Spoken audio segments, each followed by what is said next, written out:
Mrs. Alakija tí wọ́n ní wọ́n divorce pẹ̀lú ọkọ wọn.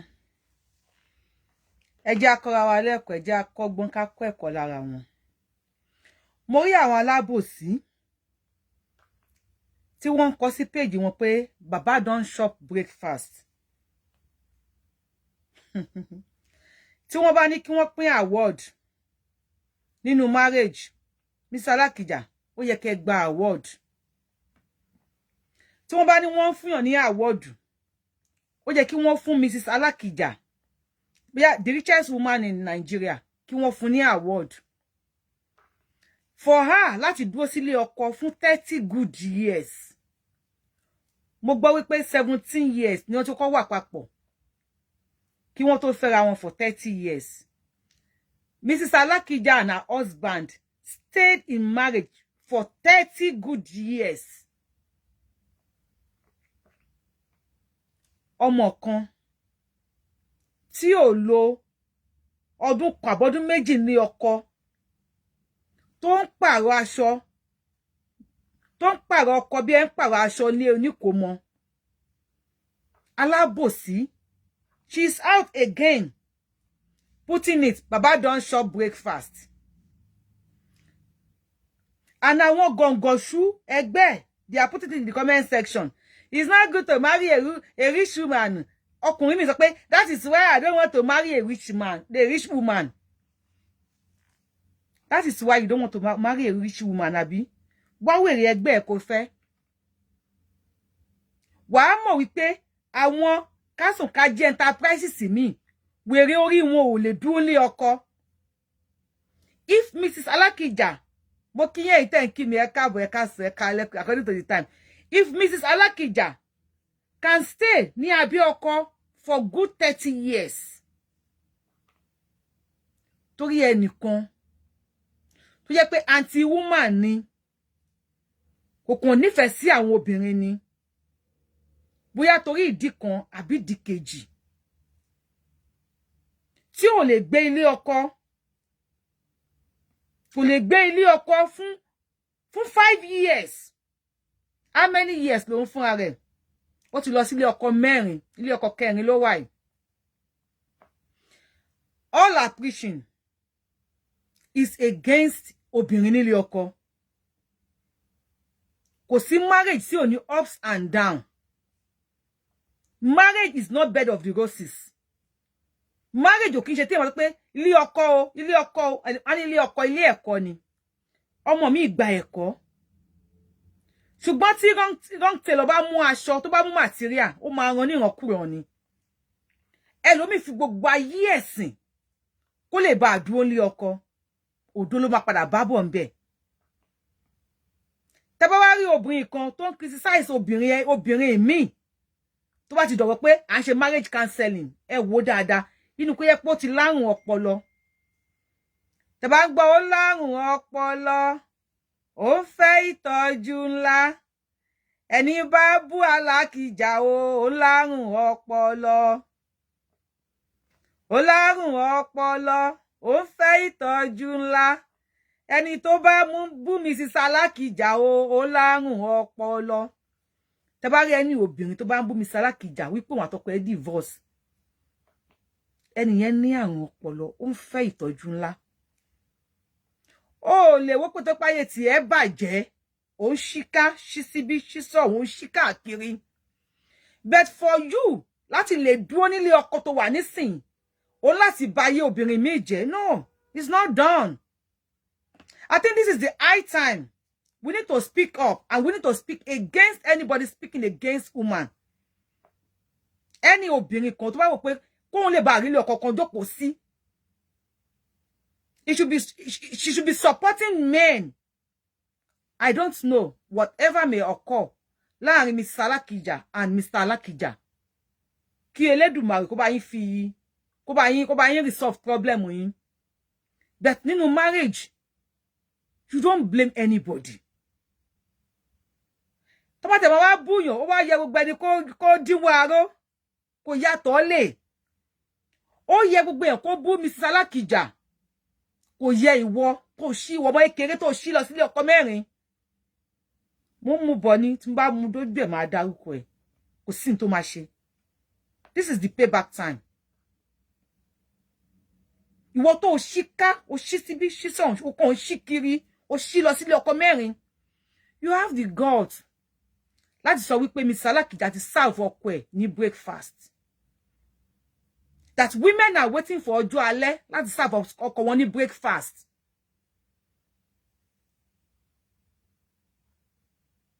Kí ló mú ọ tí o lè dúró lé ọkọ kínní? Kí ló lé ẹ lé ọkọ kejì? Kí ló ṣí ẹ nídìí lé ọkọ ẹ̀kẹta? Tí ẹlẹ́kẹrin gan ò tí ṣúọ̀ fún ẹ. Bí kò máa dá lẹ́ńbẹ̀. You don't even know what some women are going through. Obìnrin mi ò fẹ́ lówó.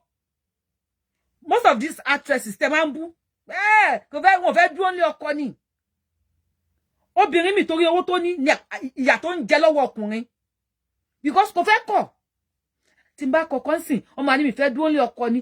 Mi fẹ́ kí má bàa kọ̀, torí ẹ̀yin ẹlẹ́nu ń já wáyà. Ẹlẹ́nu bà èèyàn jẹ́. Torí irú yín ni wọ́n ṣe ń ná obìnrin mi pa. Because they are scared of you guys. Pé kó má bàa bú mi pé mo ti lọ. Ni wọ́n ṣe ń ná obìnrin mi pa sínú ilé. How dare you blame women only? Nínú marriage wo ló perfect? Marriage wo ni ò ní ups and downs tiẹ̀? Ṣọ́kùnrin ló dá ni àbóbìnrin ló dá? Ṣọ́kùnrin ni ò dá ni àbóbìnrin ni ò dá? Tó máa ní èèyàn kù ní ọkọ. There are some things tó máa bẹ̀rẹ̀ ẹjọ́ láti ẹni the next year. Tí ẹ nílé èrò síta. Especially àwọn obìnrin tó bá ní owó. Obìnrin tó bá ní owó, àwọn ni wọ́n máa ń jẹ ìyà jù nílé ọkọ.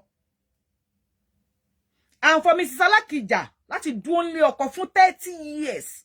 Wọ́n ló wà tọ́pẹ́ ti wà 17 years before that 30 years. 47 years all together. Ọkọ ẹ̀ wọn kì í ṣe ọmọ ìyá now.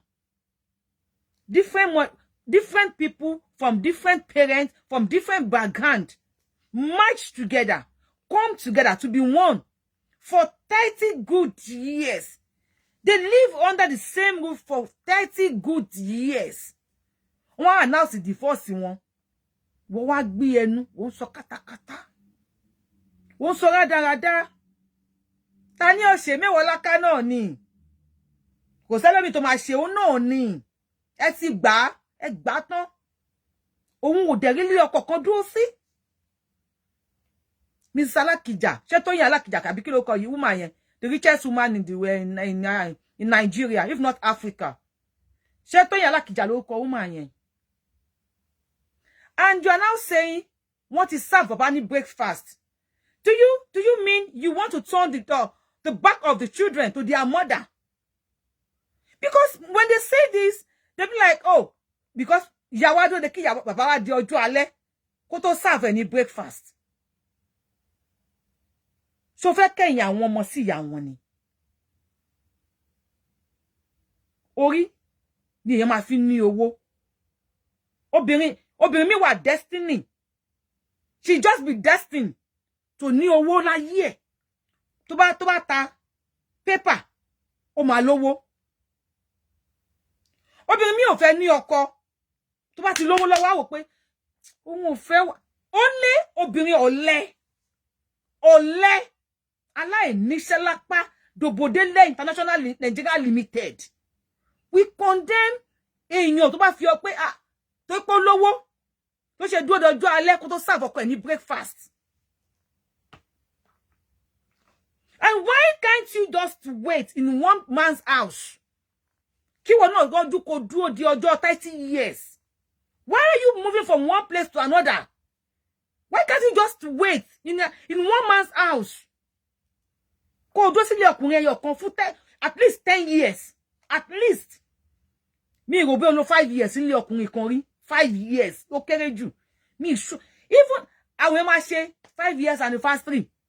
Wọ́n máa pè yàn 5 years anniversary, wedding anniversary, 5 years, 10 years. You think oh bí ó easy ni?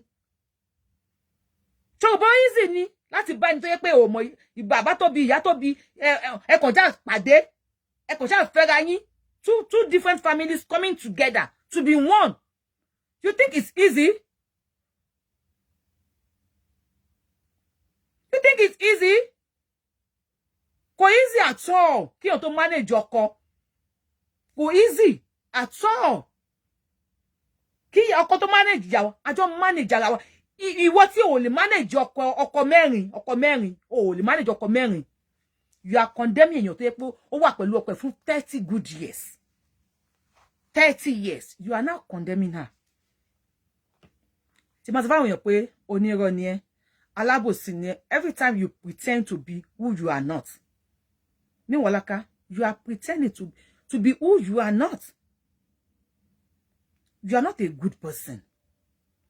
But you always pretend under the hijab that you are not. Èèyàn tó bá ponú nìkan ló máa rí ẹ as mentor. Because you are so biased.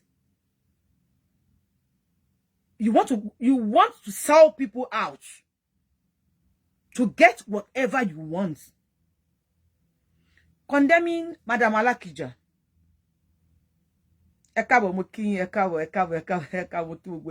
Condemn Madam Alakija. People serve okwe ni breakfast lọ́jọ́ alẹ́. Now shows me that though I know you are biased, but now one show me bí ẹni pé bí àkàn tí ń ṣe ọpọlọ ẹ, bí o ti ní àrùn ọpọlọ. Because olóyìnbó sọ pé you cannot give what you don't have. You can't give what you don't have. You can condemn into 30 years new marriage. Àti ìwọ tó lè lò 3, 4, 5 years with a man before you move out. Many obìnrin ni wọ́n ti wà depressed. Nítorí irú ìwọ yìí. They don't want you to condemn them. Wọ́n fẹ́ fi ibi tán wà sílẹ̀. Please, my sister.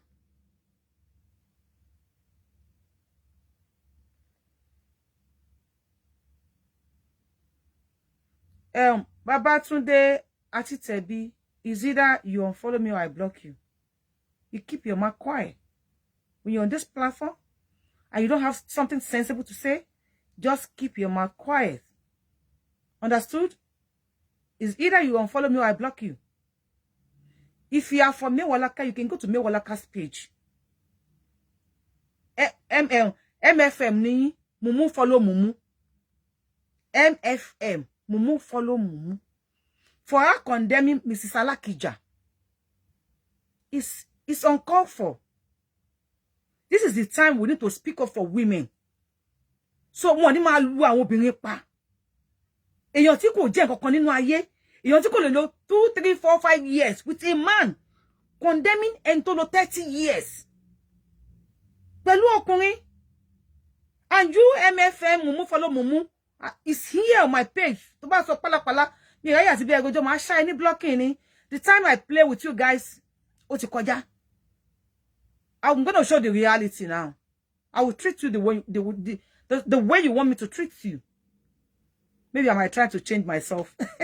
I'm a very jovial person, but when you see the second side of me, mo dàbí mọ́tò tó bá ti wọ G1 ni mi kì í easy as a reverse.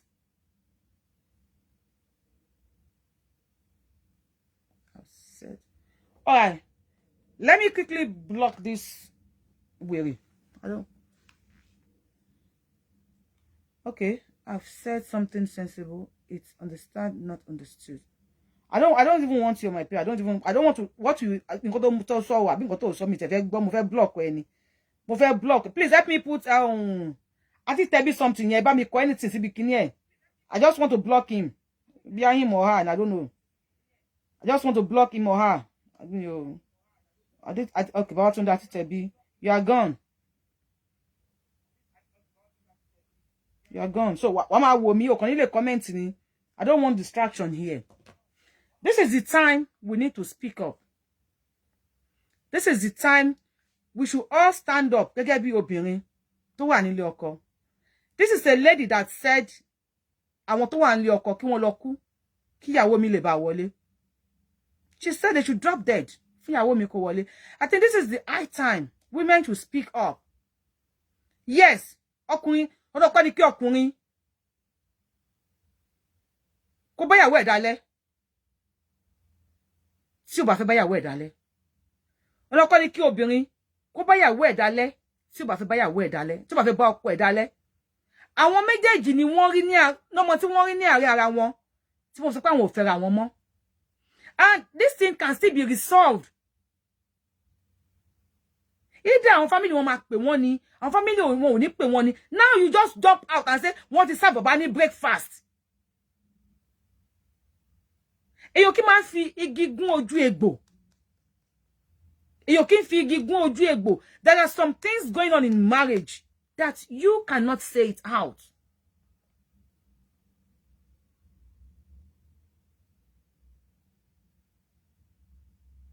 If you are a married woman here or a married man, please let me know. Ṣé kíni ìṣẹ̀lẹ̀ nínú marriage yín? Tó yẹ pé tẹ̀yin àtọkọ yín, àbẹ́yìn àti ìyàwó yín bá ní ìjà. There are some things you don't say out. Yes. Kò sí ìjà mi tẹ́ máa jà. There are some things you never say it out. I am proud to say this. Kò sí family ọkọ mi tó máa fọwọ́ nawọ́ sókè pé hello, mo bá Yorùbáwùyí àtọkọ ẹ̀ parí ìjà rí. Kò sí ẹni tó máa sọ. Kò sí.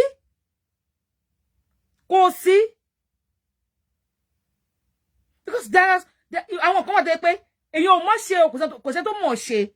But sometimes you have to apply wisdom. Èmi ò ní fẹ́ kí ẹni tí ò gbọ́n tó mi kó wá dá mi lágọ̀. That is just it. Ìwọ tó gbọ́n tó mi wá dá mi. Ẹ̀yin náà ṣe wá ṣe bẹ́ẹ̀ yẹn. Whereas there are things I cannot even tell you.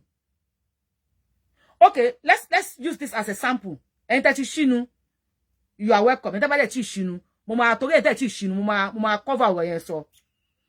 Tó bá ní ọkọ, mo kí yín ògo ọ̀dọ́ Yorùbá, mo kí everybody tó ń kí mi, mo kí yín. Ìwọ tó ní ọkọ, tí ọkọ ẹ̀ ò lè tàtẹ̀kànlẹ̀ dáadáa. Tó dẹ̀ a ní àwọn obìnrin tó yẹ pé German machine ni wọ́n. There are some women. Mi sọ pé nǹkan tó ṣẹlẹ̀ ní ọ̀dọ̀ àwọn Alakija nìyẹn o. I am just using this as sample. There are some women tó yẹ pé German machine ni wọ́n. Kí wọ́n tó lè mọ̀ pé ọkùnrin ń bá àwọn ní àjọṣepọ̀. Ọkùnrin á dórí méjì tàbí mẹ́ta. You heard me right. We don't need to, without all day, we don't need to, need láti tanra wa. We don't need to deceive ourselves. You have to, I'm a let one out of the can ni. Obi tó jẹ́ German machine, tó wá fi ọkọ, tó ké pé ọkọ ẹ̀, á ṣe ọkàn á sùn. Ìjà máa ṣẹlẹ̀ nínú ilé, wọ́n máa jà. And ìwọ kan dé. Kíní kan, ó ti kọ́kọ́ ẹ̀ lẹ̀, torí pé lọ́wọ́ ló jẹ́ kó kọ́kọ́ ẹ̀ lẹ̀. Because they will some women will never tell you this. That mo fọkọ mi sílẹ̀ nítorí pé kò lè tẹ̀ mí dáadáa. Obìnrin mi máa tijú láti sọ. Kò lè tẹ̀ mí dáadáa. And the man will be like, ó fẹ́ pa mí ni. The man will say, ó fẹ́ pa mí ni. The woman will say, kò lè tẹ̀ mí dáadáa. So how do you judge that? How do you judge that? Madam, know it all. When obìnrin German machine àtọkùnrin only 1 minute indomie tó má pàdé and they decided to divorce. Wọ́n máa lọ́n lọ tiẹ̀ kí mi máa lọ́n lọ tèmi tí ó dẹ̀ ní bí dẹ̀ ní jà tabari àwa hello hi yes minute that's it. Where the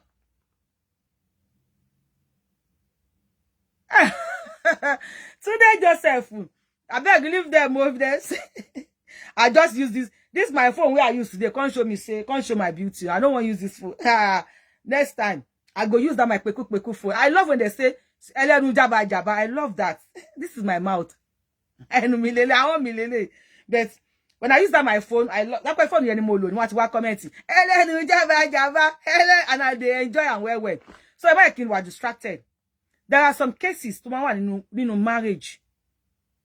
Tó jẹ́ wípé tí n bá gbọ́ marriage wá fún mi èmi ò kí n lè dájọ́ because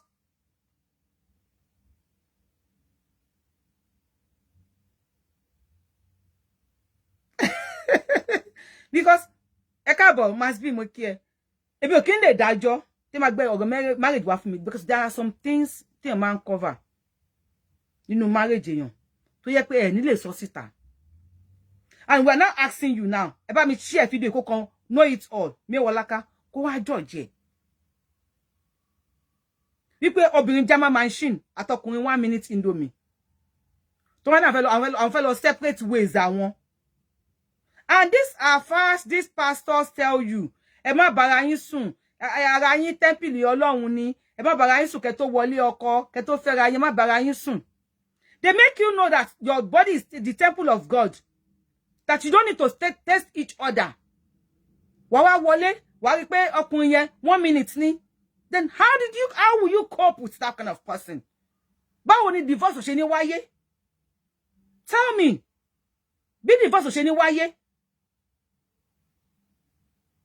Ọkùnrin mi dẹ̀kẹ̀rẹ̀, ó fẹ́ obìnrin tó yẹ pé tó máa fọ́ orí ẹ̀ mọ́gìrì. Ọkùnrin mi fẹ́ obìnrin tó pé a máa sọ orí ẹ̀ mọ́gìrì, a máa hang ẹsẹ̀ báyìí, a máa fa ẹsẹ̀ báyìí, a máa ṣe jìyà, a máa ṣe jàwù, a máa ṣe láì. Obìnrin mi tí ọkùnrin mi fẹ́ nìyẹn. Wọ́n lọ fẹ́ yàwó. Bàbá sí ní fẹ́ ẹ mọ̀ pa mí, ẹ mọ̀ pa mí, ẹ mọ̀ pa mí. Wọ́n ní wọ́n fẹ́ kọ̀. Bẹ́ntẹ́ kí mi mò ń kí yín. Wọ́n ní wọ́n fẹ́ kọra wọn.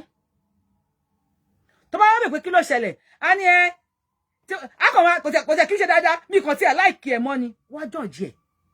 There are some things that ó wà hidden nínú marriage. Ó níbi tó ní kálukú ti ń bo ara wọn. Èmi mọ̀ bí tí ọkọ mi ti ń bò mí. Níbi tí mi ò ti dá rárá àtọ́. Tó jẹ́ wípé ọkùnrin mi ò tọkùn mi bá rí mi pé ṣé Yorùbáwùyí lélẹ̀ kò ní lè fẹ́ mi. Ọkùnrin mi ò ní lè fẹ́ mi níbi tí mi ò ti dá rárá tó yẹ pọkọ tèmi ti ń bò mí. And you expect kó ṣẹlẹ̀ ká wá ro nǹkan bẹ́ẹ̀ yẹn jáde sí ẹ síta tó yẹ pé àṣírí tèmi nìyẹn. Ọkọ mi mọ bí tó yẹ pé òun náà ò dá sí tèmi náà ti ń bò. Tàbá wá ń fa ọkàn láàrin ara wa. So you expect us to say that out. Bàtàwọ̀ ò ya wèrè bí tiẹ̀. And in everything you blame obìnrin. You blame obìnrin. Obìnrin yẹn kíní kan tí obìnrin bá yètè gbóúnjẹ fọ́kọ ẹ. Ẹ̀yin ọkùnrin o. Ìyàwó yín tí bá yètè dáná fún yín, ẹ need the second wife. Ìyàwó yín tí bá yètè yàgbẹ́, ẹ need the second wife. And second wife tó ń bọ̀ yẹn ńkọ́. Queen of England lòun. Òun ti dá tán, àbí angel ni. Òun ò ní tiẹ̀ lára, òun dá tán. Àbí?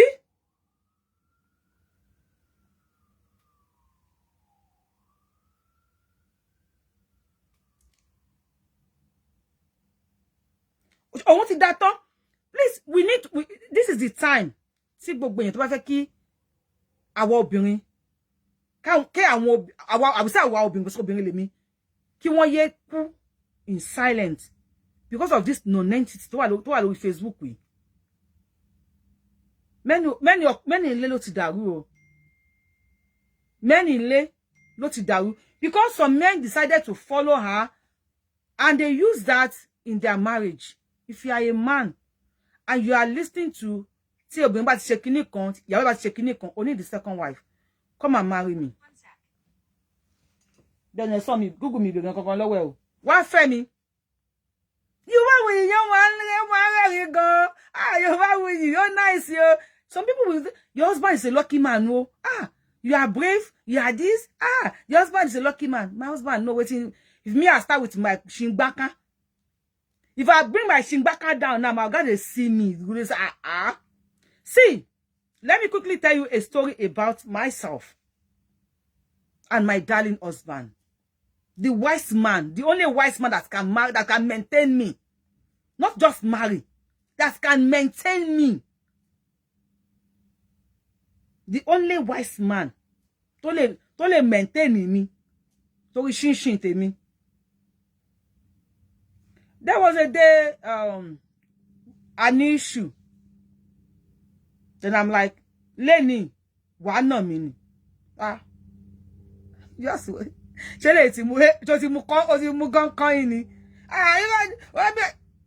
Sometimes, lórí comment section no. You know sometimes tí lè bá tutù jù. Ẹ jẹ́ kí àwọn ọkọ wa mọ̀. Ní pé a máa mọ̀ fa wàhálà ni. Ẹ̀yin ọkùnrin, I am telling you the truth. Sometimes see àwọn ìyàwó yín bá yín jà, wọn ò bá yín jà tinútinú. Sometimes wọ́n kàn fẹ́ fa wàhálà. Ṣínṣìn yẹn orí gbogbo obìnrin ló wà. Àfobìnrin tó bá pretend fún yín. If your wife have never shown you that ṣínṣìn, tó bá wà nínú orí obìnrin yẹn, ìyàwó is a pretender. Yes. Trust me. Tí ìyàwó bá ti fẹ́ kó yé pé ṣìngbáká kúlíkúlí wọ́n dín lórí un, ìyàwó ẹ̀ pretend ni. Sometimes sílé bá ti dájú, ilé dákẹ́, everything lọ smoothly. Ẹ̀yin obìnrin tí bá ń parọ́ ẹ máa já mi. Ṣé kò kí ń bí yín nú?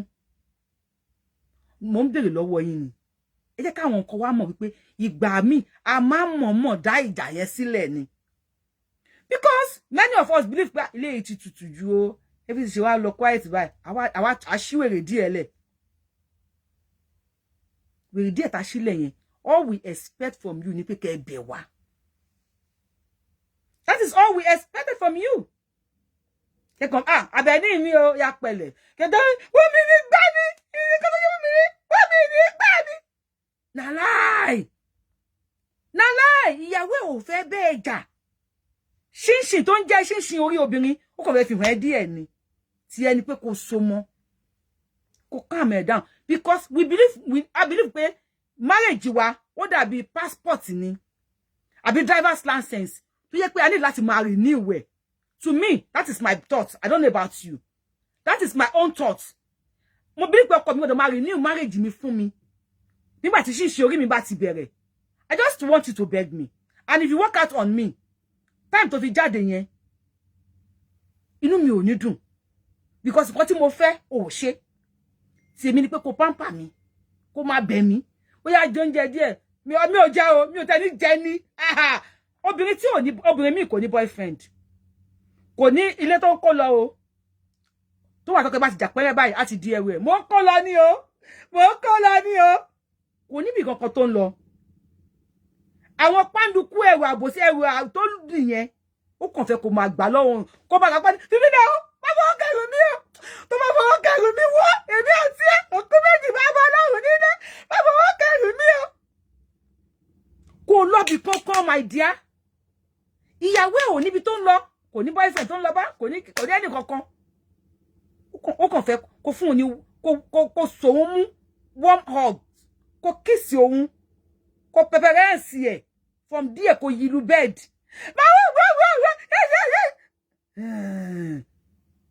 Case close. Ó lè máa gbẹ́. Na lie.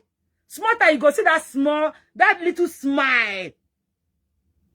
From there, I did you. Ó ti parí. Case it is close.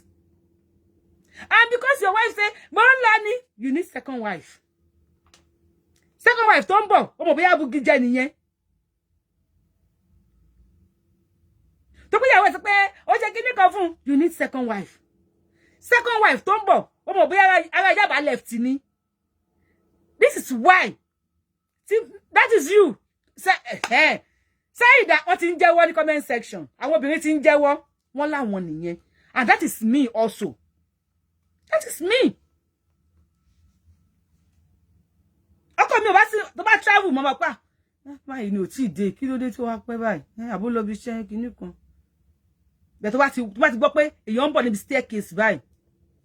Má ti máa ṣe rehearsal lẹ̀.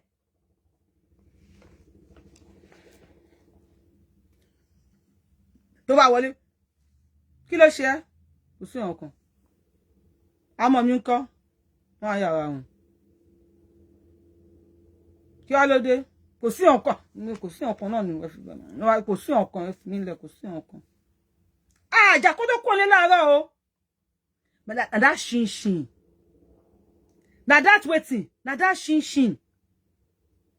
Demo po. God bless you. You go demo. And go there.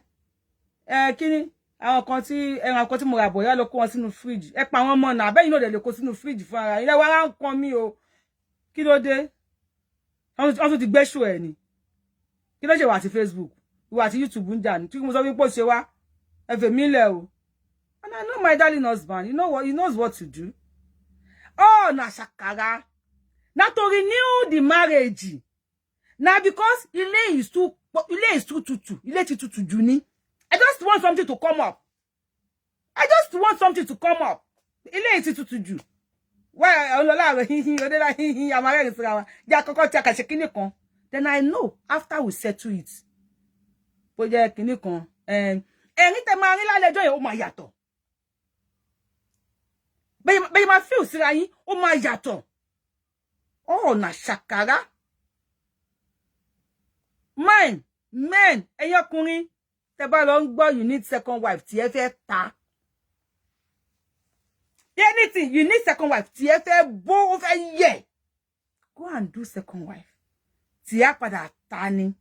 Torí tó wà lọ́wọ́ ẹ tó yẹ kó rárá máa mú kó rárá manage ẹ. Ohun tó wà lórí ẹ kó ti wá ti wo size spanner tó máa lò. Obìnrin àṣà ọkọ mi ní gbogbo ọ̀rọ̀ tí mo sọ ẹnu ọkọ mi ni mo ti gbọ́. A ní mo ti mọ spanner tó tú ọpọlọ ti ẹ mo dẹ̀ mọ̀ tó dé. Ẹ̀yin ọkùnrin ẹ lọ mọ size spanner tó tú ìyàwó tó tú orí ìyàwó yín àti tó dé. When you know the size of the spanner tó tú ọpọlọ ìyàwó àti tó dé, ó ní problem o. And you will not even have it at the back of your mind pé nfẹ́ lọ fẹ́ ìyàwó kejì because ìyàwó eléyìí ṣe kinní kan. You go bring problem on top another one.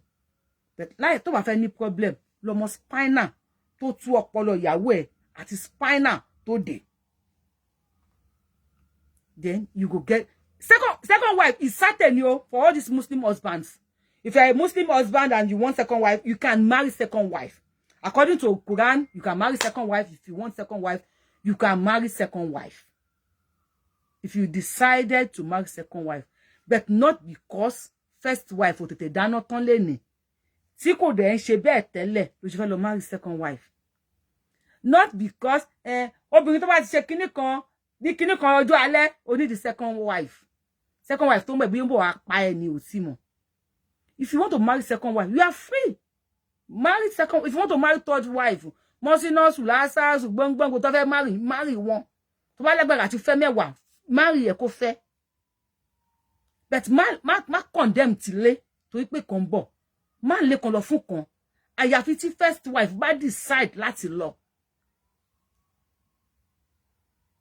If the first wife bá decide láti lọ, unfortunately, ask her to pack her load and be coming, and she said okay. Later she called me and said, Auntie. Hey, see, somebody said it happened to my sister today. Unfortunately, I asked her to pack her load and be coming. She said, okay. Later, she called me and said, Auntie me, don't worry again. You see? Auntie Tope, only the same thing happened to sister wọn lẹ́ni. We ó pè wọ́n pé wọ́n àtọkọ wọn ń jà. Wọ́n ní kó máa kẹ́wẹ̀ kó máa bọ̀. Wọ́n ló sọ pé okay. Later, wá pé àwọn káwọn má worry mọ́. Bàbá àti ìyá wọn ti yíra wọn lu bẹ́ẹ̀dì ni o. Wọn ò ní topic méjì tó máa ṣe lẹ́nu tayọ topic Auntie Tope. Auntie Tope, for the next 1 month, topic yìí náà máa ṣe. Because àbúrò yín ò níbi tó ń lọ. Sakani. You go see your wife, they say, hello, mommy. Whoa, lẹ́ni. Mo gbọ́dọ̀ fi bọ̀dá kúnlẹ̀ sílẹ̀ ni kò sẹ́ni tó lè bá mi sá o. Yàrá máa ṣe ọkọ mi ní sùúrù. Mami ẹ bá bẹ̀ mí. Ẹ ti máa ní kí n máa fẹ́ sílẹ̀ lẹ́ni. Yeah. Na lie. Na lie. Please, ẹ má fi anybody tó bá ti bú mi bẹ̀ yẹn, ẹ má fi red kini sí. Ẹ kàn bá wa fi laughing emoji sí so I can block him. Saidi lórúkọ ẹ̀. So what do you expect from Saidi? Èyàn pé èyàn jẹ́ Saidi. Ó ń dà. Please, ẹ bá mi wo Saidi yẹn. La ojú kan. Ẹ má bú Auntie Tope o. Saidi yẹn má fi kini síbẹ̀. Under Saidi yẹn, please help me put comment under the side. Let me just block him off. His name is Said. So what do we expect? We expect nothing than Said. Said. So I expect anything from him more than this. I'm okay, you are dear. Please, okay, I got him. So I got Moturio. Said. Said. Said, we were olórí èèyàn ló jẹ́ oúnjẹ. Àwọn tó jẹ́ Said fans mi jẹ́ kí n lè mọ̀ kan tí mo fẹ́ sọ. Ẹ já block ẹ a fẹ́ ní bíbí. Kí ló kàn ná? Délé Saidi, olórí ra mo somo Délé Saidi. Olórí re ma somo Délé Saidi, olórí ibu ni ìyá Tóbi. Ẹ já fo olórí ibu lórí page. Ọ̀rọ̀ tá ń sọ nípa marriage. Tẹ́ bá wo Saidi dáadáa ńsìn. Me wo la ka ni ye. Iye ó wá pọ́n káàkiri ni ọ̀nà bí mẹ́jọ ni ye bímọ sí. So if you see anybody who has got nonsense be kan bá mi fi kíní laughing emoji sí kíní comment ẹ a ma sha ni blocking kò sẹ́jọ́ nlele sadis they are sadis inú wọn kin dùn they tell you tí yawo bá ti ṣe kíní kan lọ lè kú onle wo ọkọ mi bí ṣe tó yìí tọkọ mi bá ma gbé mi ọwọ́ kan báyìí ló ma fi gbé mi ọwọ́ yo kan báyìí. And there was a day I was telling him pé leni èmi àti ẹ wo ìwọ ọmọkùnrin leni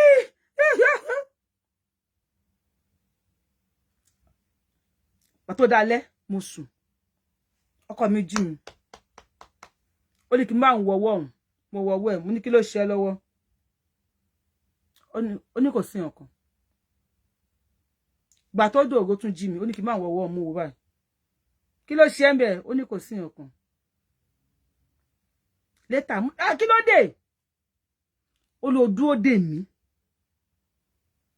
èyí tí yẹn sọ pé ọkọ ẹ kíní kan tó wá àṣẹ ló ń sọ tó wà lọ́dún ẹ̀ ṣebí wọ́n kàn kí ló bá lóye sọ náà ó kàn bẹ́ẹ̀ sùn ni àwọn fámìlì ẹ̀ irọ́ ní Wọlákà can lie for heaven ó parọ́ ju òkú lọ agunto lọ́dún ẹ̀ ọkàn ṣe kíní kan àwọn tó mọ kọ mi even àǹtí ẹ̀ kó lọ bẹ̀ lọ́wọ́ àǹtí ẹ̀ during the election wọ́n wá ọkọ mi wọ́n fi picture ọkọ mi ó ọkọ mi but orí ọkọ mi kò lè gbé bọ́ta ni ògún gbọ́ mo fọlọ́ bá búra tí ọkọ mi bá dúró ìyàwó sẹ́yìn tẹ̀ ń wò yìí ó máa wò lẹ́ẹ̀mejì pé ọmọ sí ọmọ tó ṣan ajé àwọn tó mọ̀ọ́mọ̀ wà tó bá jóbìnrin ò ní rí kó má wò lẹ́ẹ̀mejì pé ṣé Yusuf nu Bible lélẹ́yìn I'm a very lucky woman. Do you want to say, I can't I am a very lucky woman. Auntie, I don't share APC. All if you pay your coming, hurry. Oh, coming now.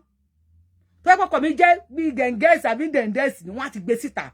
One for one, a besita.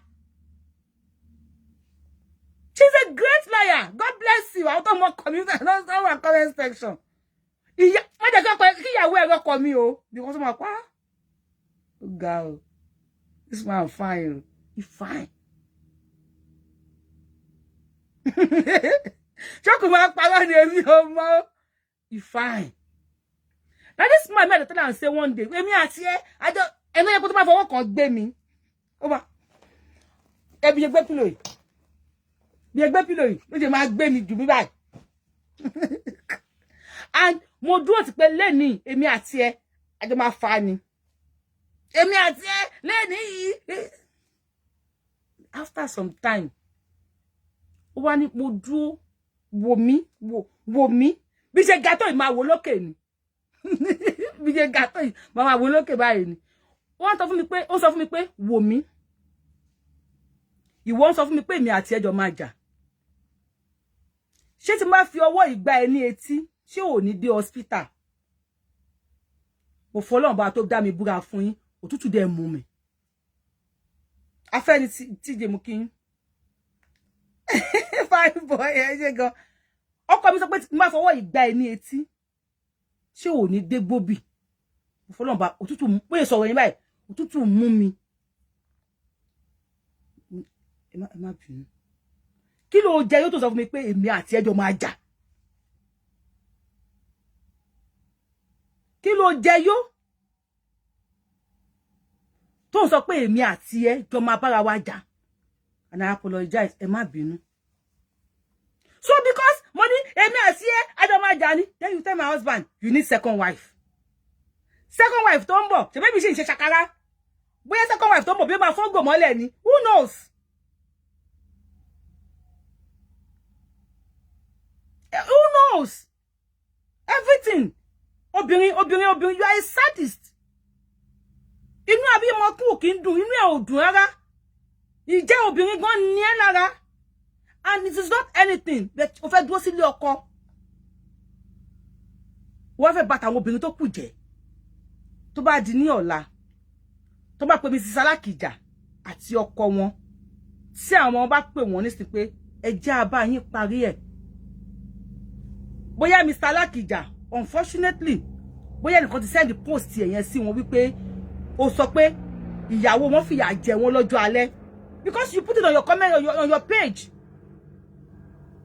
They don't serve about breakfast for bóyá ọjọ́ alẹ́ àbá lọ kọ rádaràda ẹ.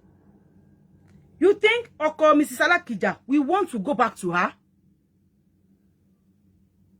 And when you divide a home, you divide the children. But kò lè jẹ́ lójú because wọ́n bí tí àwọn tiẹ̀ káàkiri ni. When you divide a home, it affects the children. Because half brother, half sister, no matter. But you bí tiẹ̀ káàkiri. But I want to work up yẹn. Ìyá kan náà bàbá kan náà ni wọ́n. Some will go for baba. Why some will go for ìyá?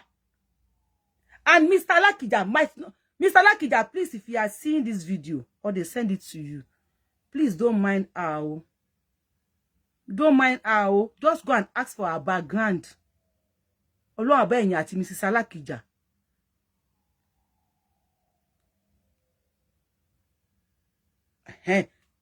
Ẹnìkan ní military man làwọn fẹ́. Wọ́n náà wọ́n dẹ̀ tiny. Yes, you still wait. Ìyàwó Tinubu. Baba Tinubu. President. Jagaba ni resi wọn o. Jagaba. Ìyá rẹ̀ mi Tinubu. Bó ṣe dàgbà kò sí kékeré obìnrin, kò sí àgbà obìnrin. Bí rẹ̀ mi Tinubu ṣe dàgbà tó yẹn, ó lè shut down Nigeria. Tí Tinubu bá lòun lọ síbi kan lẹ́yìn tí ìyá rẹ̀ máa dúró lójú ọ̀nà. Ahmed, ó ní jáde níbi bí. Bí ẹ̀dá ò ní jáde. Ẹ jọ̀ọ́, ṣé àwọn odli tí wọ́n tẹ̀lé Tinubu, ṣé wọ́n na rẹ̀ mi Tinubu ni àbí wọ́n gbé kó lójú ọ̀nà? No, mo ń bèrè lọ́wọ́ yín. Ṣé àwọn tí wọ́n tẹ̀lé Tinubu, àwọn báńsà, àbáwọn sójà, ṣé wọ́n gbé rẹ̀ mi Tinubu? Á dẹ̀ dúró lójú ọ̀nà. Ahmed, you go nowhere today. Lẹ́ni ojú ẹ̀wọ̀n odli á mú àgbádá fi yí Tinubu lórí. A máa tẹ́ nìkan níwájú orí bẹ́ẹ̀ pé Ahmed ọlọ́run lọ síbi ọ̀pọ̀lẹ́ ó yá pa mí o Ahmed pa mí o Ahmed ní ẹgbẹ́ mi o. Wọ́n ìfọwọ́ kan o Rẹ̀mí Tinubu. Bàbá tí mo kọ Ahmed ó ti pa mí o Ahmed ó ti. Ṣé ọdún ló máa gbé Rẹ̀mí Tinubu kú o? And bàbá go nowhere. Ìsìnkú kí n bá fara balẹ̀ kí wọ́n ṣe ohun tí ìyá fẹ́ fún. Bóyá kó mú ìyàwó other room ni o. Nínú inner room kí ó mú ìyàwó ọbẹ̀ wọ́n máa fọwọ́ pa lórí ni o bó máa kí ni o àkànkẹ́ o àsìkẹ́ o àmẹ̀mẹ́ o ló fi lè jẹ́ kó jáde kò sóbìnrin tí ò ní ṣinṣin lórí. Your food don burn go and check your food o. Kò sí obìnrin tí kò ní ṣin gbáká kókónọ́ọ̀tì tí ò ní lórí o. Please don't listen to her o. Mr. Alakija ọlọ́run ọba awọlọ́ ọjọ́ èní awola 30 good years, not 13. 30 ọgbọ̀n ọdún 30 jọ gbé papọ̀ lábẹ́ òrùlé ọkọ àti ìyàwó. Awola bẹ́ẹ̀ n tó ń jó yín lára tó jó marriage yín tó fẹ́ fi jóná ní ọgbọ̀n ọdún. Elédùmarè bá yín pẹ̀tù sí. A bá yín yanjú ẹ̀. Gbogbo ṣùgbọ́n marriage oníkálukú. Ọlọ́run ọba abo oníkálukú yanjú marriage, abo oníkálukú yanjú ṣùgbọ́n ẹ o. Men, please. Mo bẹ̀ yín ni ẹ má kọ ìyàwó yín o. We never can tell. Ìmí tó ń bọ̀ o. Women, please. Ẹ má kọ ọkọ yín o. We never can tell. Ìmí tí wàá fẹ́ o. Ṣùgbọ́n tó bá fẹ́ mú ẹlẹ́mìí dání rán o. Yes. Tó bá fẹ́ mú ti ẹ̀mí dání abeg rán o. Rán o. Rán o.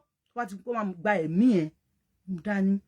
Nínú ayé láti rí obìnrin tó jẹ́ wípé èmi mọ obìnrin kan nínú ayé tá wà yìí tó jẹ́ wípé ọkọ ẹ̀ kò kí ń fún ọkọ ẹ̀ lóúnjẹ lórí ìdúró.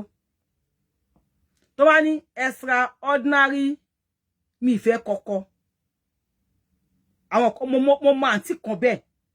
Extraordinary pé mi ò ní fi ọkọ mi sílẹ̀. Nothing, come on, come sun, come rain.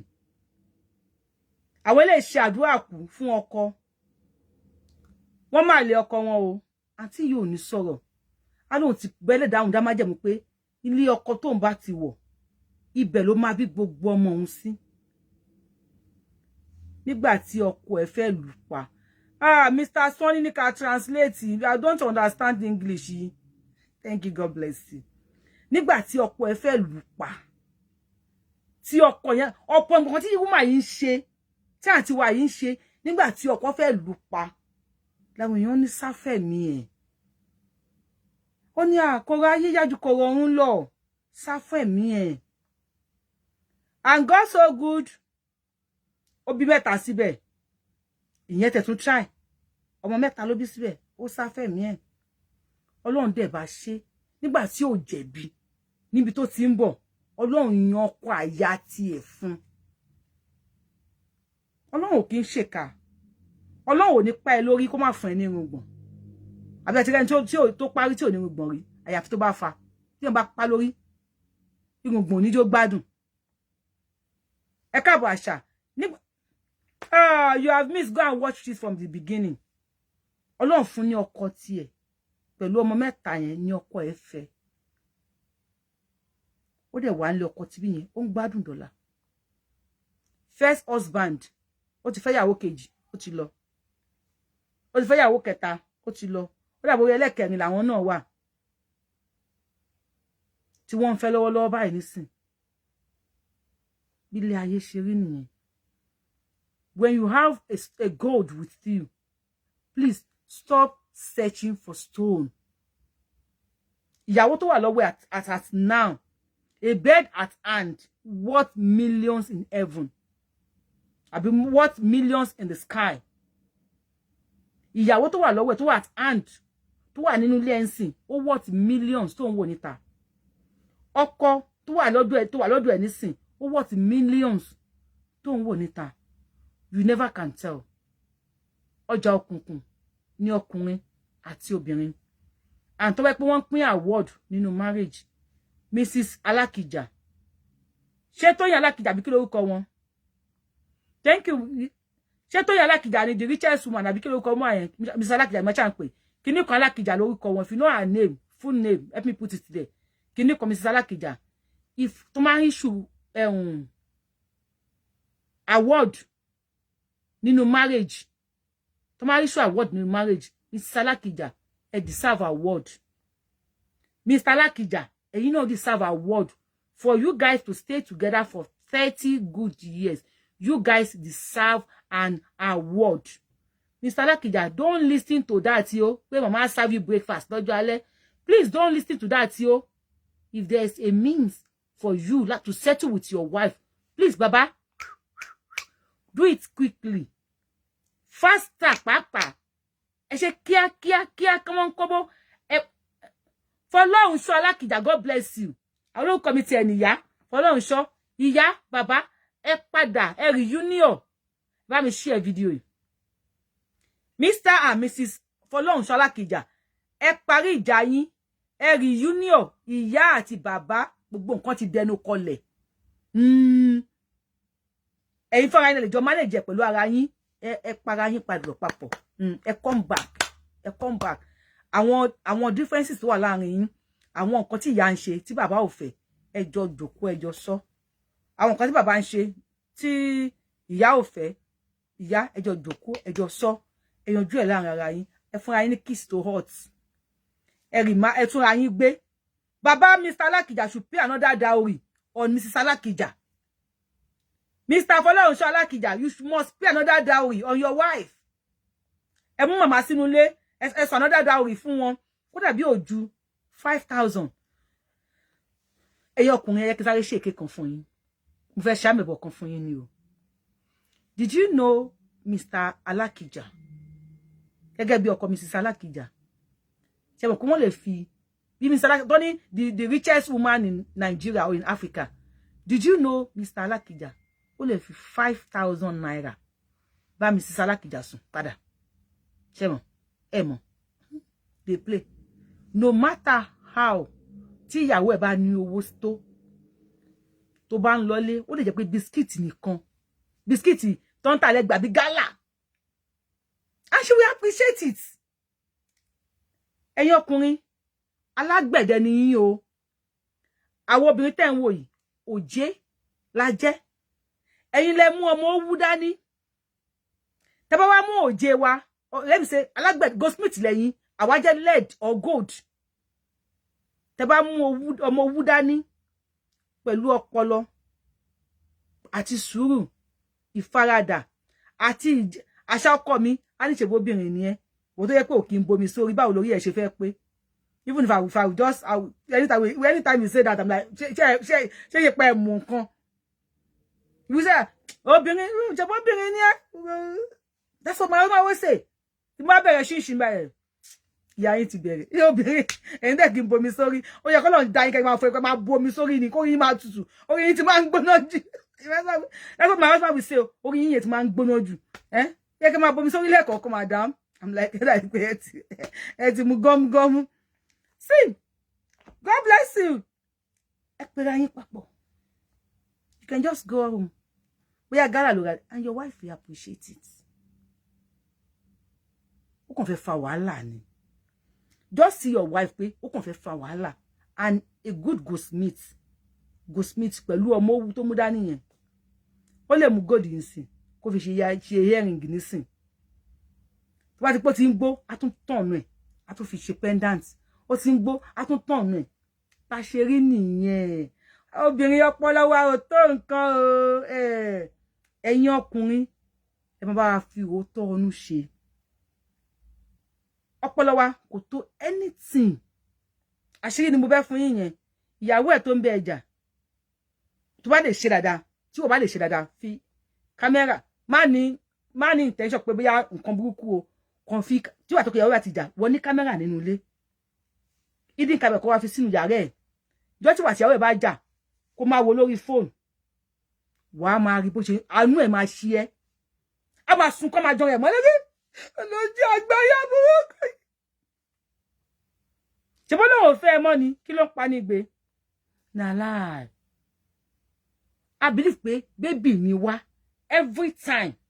Ẹ̀yin ọkùnrin, I believe baby ni wá every time. Ẹ gbọ́dọ̀ gbé wa báyìí. Kẹ́ máa fọwọ́ pa wá lórí. Kẹ́ máa pamper wa. Kẹ́ máa ṣe wá ní jòjòjòlò, jòjòlò. Nǹkan tá believe nìyẹn o. Nǹkan tá dẹ̀ fẹ́ nìyẹn. Àbẹ́ ẹ̀yin obìnrin, kí lẹ fẹ́?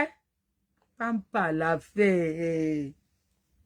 Wo ọmọ ìyá mi. Àwọn fọ́mọ àna ọkùnrin tó máa ń gbá obìnrin tó bá lówó, kí ló tán fi ń gbá wọn?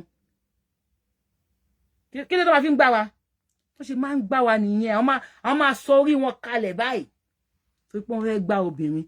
Bó tẹ̀ pé wọ́n padà sórí burúkú lọ́jọ́ iwájú, nítorí tó bá gbá yẹn máa padà sórí ibú ni. Gbà téèyàn bá lè pamper ìyàwó ẹ̀, ìwọ ò lè pamper ẹ̀. You are there. Ọ̀rẹ́ wa ń crack joke. Ìyàwó ẹ̀ wá ń rẹ́rìn. Ọ̀rẹ́ ló ń crack joke yo. Ọ̀rẹ́ ń ṣàwàdà. Ìyàwó ẹ̀ wá ti rẹ́rìn yo. Ìwọ wà tó ojú kankan bí ojú àdó fùrọ̀. Yes ni bá. Ọkùnrin mi ò mọ bó ṣe máa pè ìyàwó ẹ̀. Wọ́n máa fẹ́jú. Wọ́n lè sọ pé ó ní the second wife. The second wife ò ní pọ̀ nǹkan sínú oúnjẹ fún ẹ báyìí pé gbé orí ẹ̀ kó bẹ́ẹ̀ sọ kalẹ̀. Second wife ń bọ̀ wá fi nǹkan sínú oúnjẹ fún ẹ ni if you can't maintain your first wife.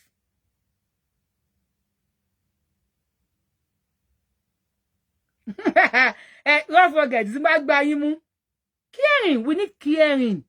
When you care for us, ẹ máa lè mú wa. Ṣíkún báyìí lẹ máa mú wa. Ṣíkún. O lè rẹ́rìn inú ilé. Ìyàwó wa ń pè bàbá mo lè ti rí bàbá Ràúfù ti pẹ́. Ọ̀rẹ́ yín yẹn kọ́ bọ̀dá mẹkáníìkì yẹn wọ́n fọ́ ni. Bọ̀dá yẹn tó bá ń sọ̀rọ̀ ẹ̀yìn ọmọ rẹ́rìn ni. Jọ́ tí ìyàwó bá ti ń sọ bẹ́ẹ̀ fún ẹ kó lè mọ̀, jọ́ ẹni kó ti mọ̀ wípé orí ẹ̀ ò pé o, ò tọ́kọ. Jọ́ tí ìyàwó bá ti rántí mẹkáníìkì yẹn tó máa ń pa lẹ́rìn. Jọ́ ẹni kó ti jókòó báyìí kó yẹrẹ ẹ wò pé ṣé lè pa owó fẹ́ lọ ni. Kí ló dé tí màdàmú tó ń fẹ́ gate man? Even though I am not supporting pé kí ẹ máa ṣe bẹ́ẹ̀. Kí ló mú obìnrin mi tó lọ ń yàlè? Bí wọ́n sọ pé ìyàwó ẹ̀ tó wá ṣe kíní kan, ó ní the second wife. Ó náà wá délé wá léjú kókókókó. Ìyàwó fa! Ṣé bí ẹ kò gbá bọ́ yẹn sí nìyí? Tí ẹ fẹ́ ta ni. Wọ́n rí mi ò bínú. Tí ẹ ó fẹ́ ta ni. Bíbélì sọ pé and the two shall become one. Two ni Bíbélì ní kẹ́ di one. Ẹ̀yin ọkùnrin, don't joke with your wife. Don't play with your wife. Don't joke with your wife emotion. No. Don't try it too. Sometimes when I pretend as if I am having quarrel with my husband, he will say, arúgbó náà ń dẹ̀ mọ́. Daddy, ṣẹ́gbọ́n èèyàn kan ní tàbá pretend pé àwọn bọ́kọ àwọn ọjà, ó máa ní arúgbó náà ń dẹ̀ mọ́. Please crack all those jokes with us. We want it. Àwọn ẹ̀fẹ̀ yẹn ẹ ṣe pẹ̀lú wa. Ẹ wà wọ́n sìn. Tàbá pretend pé àwọn bọ́kọ àwọn ọjà máa ní arúgbó náà ń dẹ̀ mọ́. Ẹ ṣàwàdà ìwọ kí ló ń ṣe lè wo mi ni máa lu ẹgbó téyín bá kẹyọ kan lẹ́nu ẹ báyìí mi ni máa ẹ sọ àwọn ọ̀rọ̀ please men ẹ̀yin ọkùnrin ẹ sọ àwọn ọ̀rọ̀ ọlọ́pàá yẹn wà nú àwẹ̀ ni mi bàbá yín fọ mọ́lẹ̀ ẹ sọ àwọn ọ̀rọ̀ kan tó máa dọ̀tí létí ẹ sọ pẹ̀lú ìyàwó yín ìta ló ti dọ̀tí gbangba lọ̀rọ̀ yẹn ti dọ̀tí nínú ilé kò dọ̀tí ẹ sọ àwọn ọ̀rọ̀ tó dọ̀tí tí máa bu àwọn gbogbo tó fi ṣàkọ yẹn màá make sure pé ó di pẹlẹbẹ ọwọ́ mi gbogbo máa di pẹlẹbẹ sí ẹ sọ àwọn ọ̀rọ̀ tó jọ bẹ́ẹ̀ fún ìyàwó yín ó máa rẹ́rìn ẹ jẹ́ kí ìyàwó yín máa miss yín tẹ́ bá sí nílé ọkùnrin mi tó bá sí nílé ìyàwó mọ̀ pé yín ò sí nílé ó máa àánú má dárò ní síbí oníke tó bá wà nílé ó fẹ́ wá jà ni ẹ sọ àwọn ọ̀rọ̀ tó dọ̀tí ẹ sọ pẹ̀lú ìyàwó yín ìyàwó náà ẹ sọ pẹ̀lú ọkọ yín ìyàwó yín wà ní kíṣìn ẹ lè fọwọ́ gbá nídìí ìyàwó ẹ̀ wà ní kíṣìn ò lè bú látẹ̀yìn ṣé ti ṣe ń jẹ mí tán omi ìṣọwọ́dà ó wá rí wọ́n wá gba apá ni mọ́tòbọ́yì àbí kí ni gardener apá wa ó wá bọ́ tata apá wa ń pa màdámù lẹ́rìn màdámù mo sì láàkì dírẹ́sì yìí ìyàsọ́ yìí sì fáyìn o màdámù bàtà yìí mọ̀ fáyìn o tí ò bá lè ṣe fápá á wẹ́lòmíì níta tó lè ṣe fún because you show him pé there are two different men láyé kò ní mọ̀ pé men are the same thing pé bí ó ṣe ranjú lápá ṣe ranjú a ní àwọn dàpé wèrè ní gbogbo àwọn ọkùnrin bẹ̀tì wọ́n ranjú ó pápá ọkùnrin ni màdámù ẹ ti ń lọnu irun yìí sì fáyìn irun tí wò lè sọ fún un lẹ́nu gate man ẹ̀ ń sọ fún if you cannot get with gate man you can't sleep with your husband without your husband at home. If you can't get it with your gate man, she will get it with another person. Even if she will later say, won't regret nǹkan tó ń ṣe. Ó ti ṣe no. Please make your wife happy, please. Everything is not about money. It's not money, and money. Owó náà wà ńbẹ̀ o, má ṣàwọn.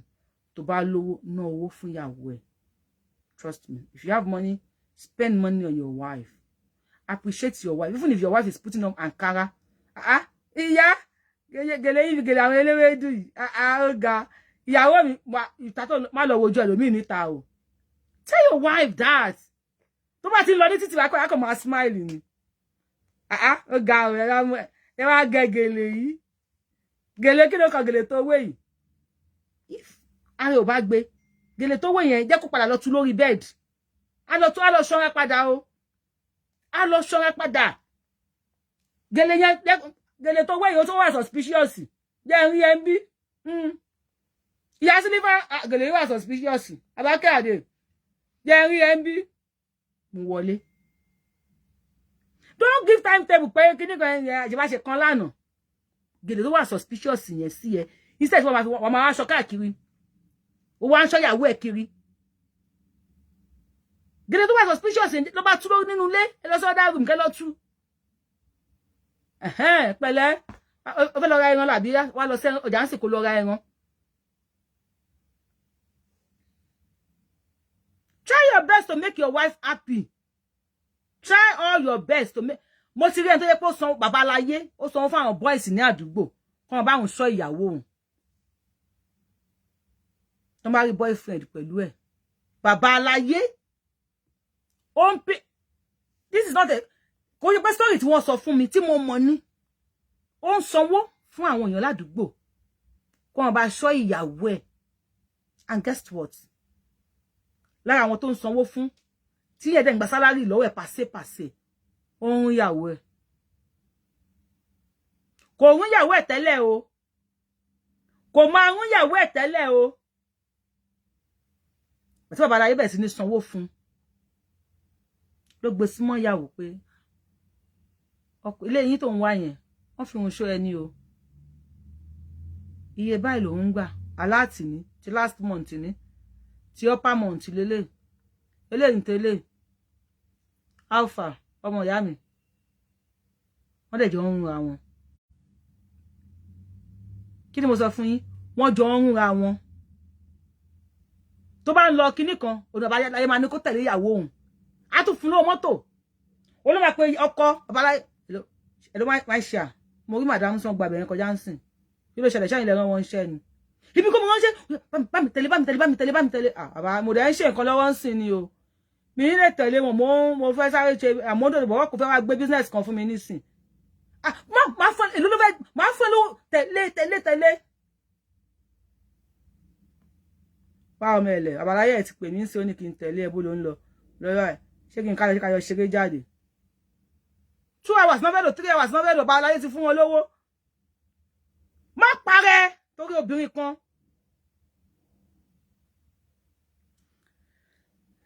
okay o àwọn ọkùnrin ní kí n sọ fún yín pé ẹ̀yin obìnrin náà kẹ́ máa ra gift fáwọn I do that for my husband please ẹ̀yin obìnrin náà ẹ máa ra gift fún àwọn ọkọ yín bó jẹ́ singlet lọ sọ́jà wá singlet tó fine bó jẹ́ pants tó fine rà fún ọkọ ẹ̀ ẹ̀yin máa dúró àgàgà yín tẹ́ wà nílùú ìwọ wà nílùú òyìnbó wà tó kẹ́ wá jáde lọ sí 3 àbí anywhere Ọlọ́run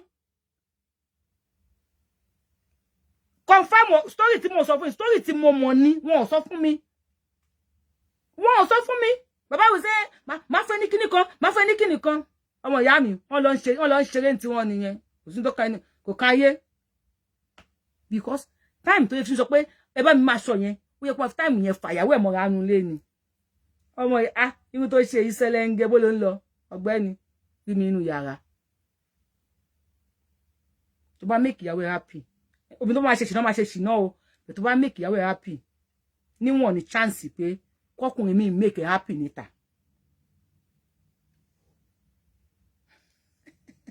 bàbá aláyé náà ń jà mà àgbákò Ọlọ́run ọba wà láì kó lè mọ̀ pé kọ̀ǹfàmà nǹkan tí mo mọ̀ sí ni mo mọ̀ dáadáa ni Ramadan Kareem kọ́ ra wọn ẹ̀yin muslim ẹ̀yà fẹ́ kí n sọ ó dá Ramadan Kareem Allahu Akbar ṣé nǹkan tẹ́ fẹ́ gbọ́ nìyẹn Ramadan Mubarak o mọ́rí abábíkun yá Ramadan nǹkan tẹ́ fẹ́ gbọ́ mo ti kí ẹ̀yin muslim please Mrs. Alakija, I am begging you, please help me share this video until it get to Mrs. and Mr. Alakija.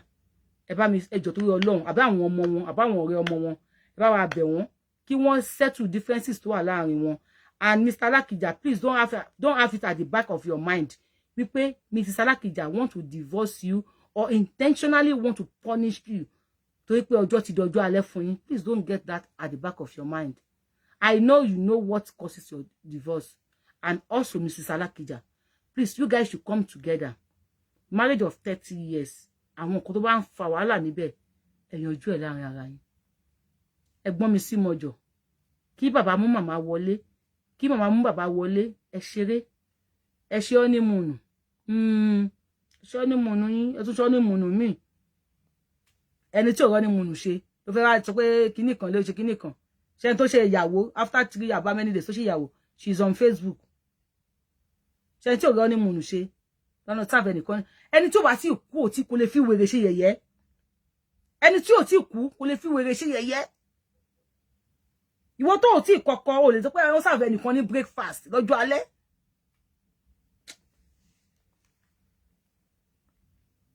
kí wá lẹ fẹ́ tẹ́ bá fẹ́ pàǹtì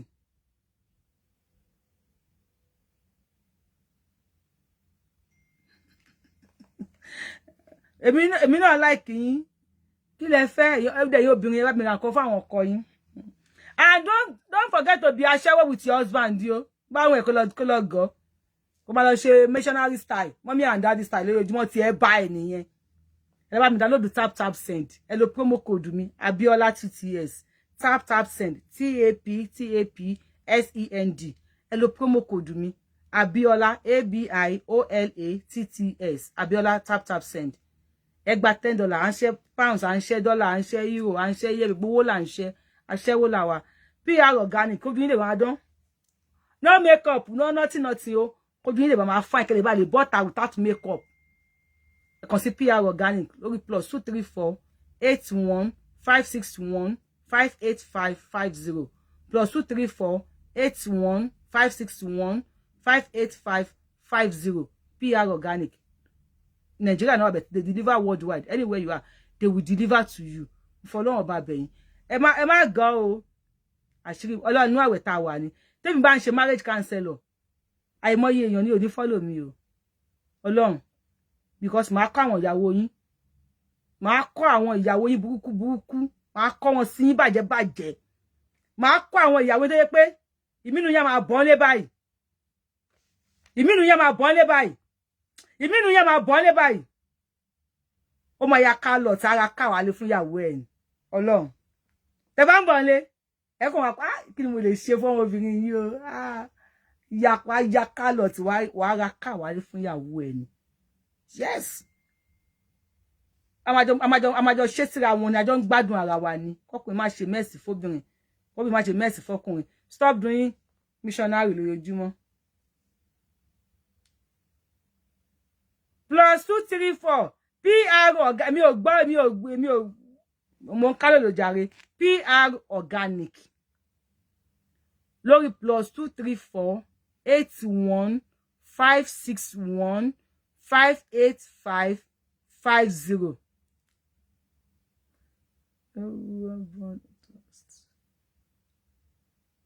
Tí bá ṣe marriage counseling, alai, ẹyọkùnrin, orí ìyàwó ilẹ̀ wa náà gbowó yín sí. Tó bá jẹ́ kó máa yáwọn ìyàwó yín. Ẹ di aṣẹ́wó burúkú sí sọ́kọ ẹ lọ́rùn. Confirm aṣẹ́wó, original aṣẹ́wó ni kò ti sọ́kọ ẹ lọ́rùn o. Ẹgbẹ́ kan máa sọ pé àwùsùbì láyì, ó máa wọná. Pastor kan sọ̀rọ̀ ń jẹ́ òwò lóbìnrin tó bá ń wà lókè, ó ló máa wọná. Obìnrin tó bá wà lókè ọkọ ẹ̀, tá bá fẹ́ ṣeré. Ṣọ́lọ́ máa ń wò wá ń gbà yẹn ni. Àmàláíkà ń wò wá. Ìwòkú la àmàláíkà ń wò. Ìwòkú wò. Àwọn àmàláíkà wò wọ́n wò wọ́n táyà. Then go look, then go táyà. Àmàláíkà wò wá. Pastor. Obìnrin bá ti wà lókè. Ó máa wọná. A máa pọ̀ nínú náà o. Now by force make my husband they drive me every day. Me, I don't get driving license. Every day, now you go they drive me. Now you go they drive me every day. When me as I did drive. I put wo ego ma pọ̀ nínú no. Oh my God. Wo. Ego timba. Tó bá pé lórí yẹn ni, ego ma timba. Ẹ sori ṣe pẹ̀lú ọkọ yín. Ma pé ma wo no kájọ ma lọ gbogbo. Ẹ ma ta ló sọ pé mi ni mo sọ. Ẹ ke gbogbo àjọ ma lọ sínú no. Anything pẹ̀lú ọkọ. Anything. Anything le konkan le ọkọ yín náà. Bàbá yín náà má wo o fẹ́ súnmọ́ ìyàwó ẹ̀ wá sí ṣòkòtò dé sàlẹ̀ sí débi orúnkún. Ó pàlàpàlà wo nìyẹn. Ọkùnrin ìyàwó ilé ẹ̀ ló fẹ́ bá sùn wá bọ́ ṣòkòtò débi orúnkún wá kàn wá tú bẹ́lìtì. Wá sí ṣòkòtò débi orúnkún because you are ready to wear it again. Ẹ jẹ́ káwọ̀ ẹ̀ lọ wà láìtàláì. Sáwẹ̀ bá lọ. Tí àwẹ̀ bá lọ. Pásítọ̀ mi àfẹ́fẹ́ ọlọ́pàá mú mi ní nǹkan tí máa sọ fún yín. O fẹ́ súnmọ́ ìyàwó ilé wá mú ṣòkòtò wá ṣòkòtò tó bíbí dé orúnkún tó fẹ́ súnmọ́ ìyàwó ilé ẹ̀ tó ń bá mi ń ṣe yín ni ṣé wọ́n ń ṣe yín fún mi ní sà ṣé wọ́n bá mi ṣe yín ni if your husband push ṣòkòtò débi orúnkún ó lálẹ́ àlè yó láì kí n ṣàlè àlè ní pé bóyá ọ̀pọ̀ ilé ka yín mọ́ o kẹ́tẹ̀ bá sáré fa ṣòkòtò sókè o ẹ lè túra tán ìyàwó tó bá ti pàṣẹ kò tó yẹn báyìí tó bá ti gbà kó lọ́wọ́ ju àtọ́jú window if your husband push ṣòkòtò dé orúnkún tó bá fẹ́ ṣeré bá fi style pé ṣòkòtò kó wá nà látọ́jú window báyìí ọmọ bí láyé bákàrè ṣe róòlù aṣọ Pastor D dára tó wọ̀ kó wá ṣòkòtò kó rò lẹ̀ báyìí ó kàn dúró látọ́jú window ni kó náwó jù tó bá ṣe ṣòkòtò ẹ̀ next time kò ní ṣe bẹ́ẹ̀ mo jẹ́ kí n máa lọ God bless you I love you. YORUBAWUYI lórúkọ mi. If you have not followed me on my YouTube channel, please go and follow me. If you have not followed me on Facebook, please go and follow me. Because you don't know me, you are seeing me for the first time. Let me do self-praise and introduction. First of all, introduction. I am the one and only Akalolo of Yoruba land. Adamole Yoruba. Ọmọ jọmọ ìyólóyè rẹpẹtẹ. Abẹni ọmọ òṣè pààrọ̀. Èmi ni mo tún wá jẹ Chief Mrs. Jagun Pekelenumọ of Yoruba land. I used to tell my husband, èwo ni ọkọ aláṣọ. Kí ni túmọ̀ ọkọ aláṣọ? Please, can you put that in English? YORUBAWUYI jẹ́ ẹlẹ́nu. Ọkọ. No, allow your husband to put your koto desale.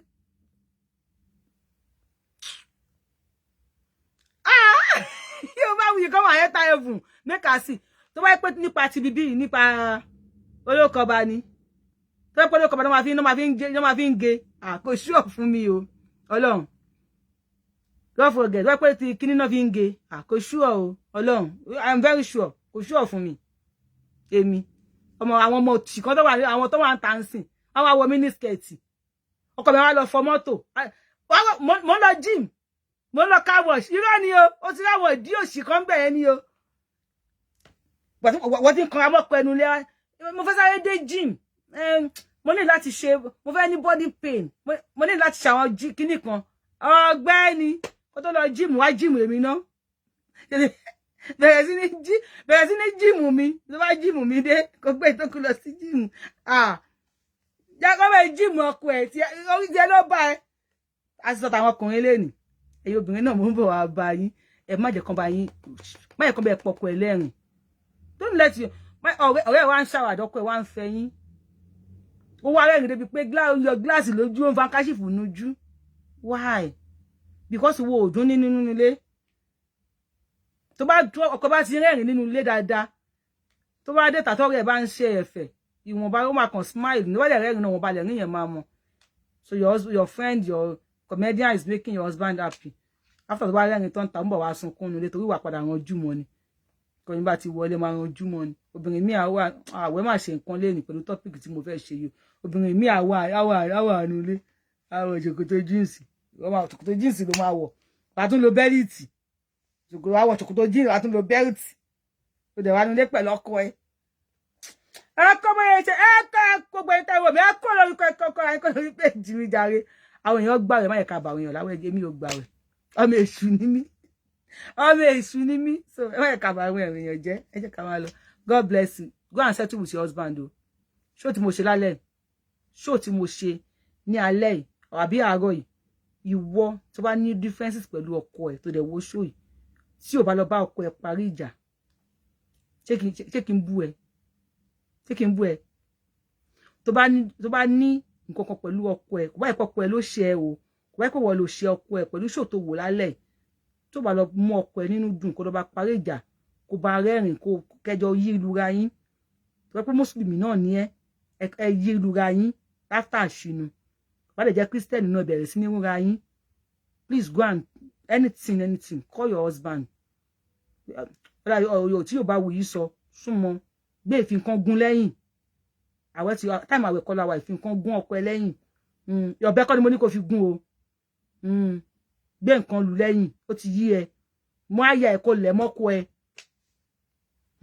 Mú nǹkan mọ́kọ ẹ lẹ́yìn kí ló dé? Má bínú wá ń fẹ́ sáré kíní kan wọ̀n ẹ́. Àlẹ́ èwo kan mú mi níbi ẹgbẹ́ ìyá mọ́pò. A bá mi fi kíní sí èwo wà ń bẹ̀. Ìwọ ọkùnrin náà tí wà tìyàwó ẹ̀ dẹ̀ ní issue. Mo fọlọ́run bá bẹ̀. Don't go for second wife. Don't go for second wife. Go for your wife. Settle with her. Tell her what you want and what you don't want. Má gbé òfin burúkú lẹ̀ fún ìyàwó ẹ̀. Ìyàwó ẹ̀ ni kò kí ń ṣe ọmọdọ̀ ẹ̀.